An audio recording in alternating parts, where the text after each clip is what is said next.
আমার ননদ আজকে হাঁসের মাংস রান্না করবে, তার জন্য প্রথমে লঙ্কা দিয়ে দিছে, লবণ দিয়ে দিছে, কাশ্মীরি লঙ্কা দিছে, হলদি পাউডার দিয়ে দিছে,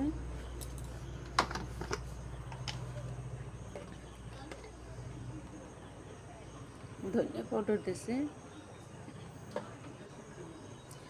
জিরা পাউডার দিছে, সরষের তেল দিয়ে দিছে, আদা রসুনের পেস্ট দিয়ে দিছে, আলুগুলো ভেজে নিয়েছে, পেঁয়াজ দিয়ে দিছে, পেঁয়াজ আর আলু ভাজা হয়ে গেছে, মাংস দিয়ে দিছে, মাংস কষানো হয়ে গেছে। আজকে আমার ভাগনার জন্য স্পেশাল হচ্ছে যাইয়া হাঁসের মাংস। এই যে হাঁসের মাংস, জল দিয়ে দিছে। হ্যাঁ, মাংসতে ফোড়ন দিয়ে দেবে। প্রথমে ফোড়ন দেয় না, তেল দিয়ে দিছে, সরষের তেল, গোটা জিরা, তেজপাতা, মাংস দিয়ে দিছে,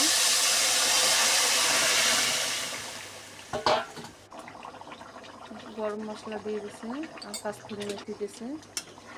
তোমাকে ভালো লাগলে একটা লাইক করে দিও, আর রান্না কীরকম হয়েছে দেখতে একটা কমেন্টে জানাইও। যে আমার ভিডিও নতুন দেখছো সে একটা সাবস্ক্রাইব করে দিও। বেগুন ভাজা আর হাঁসের মাংস।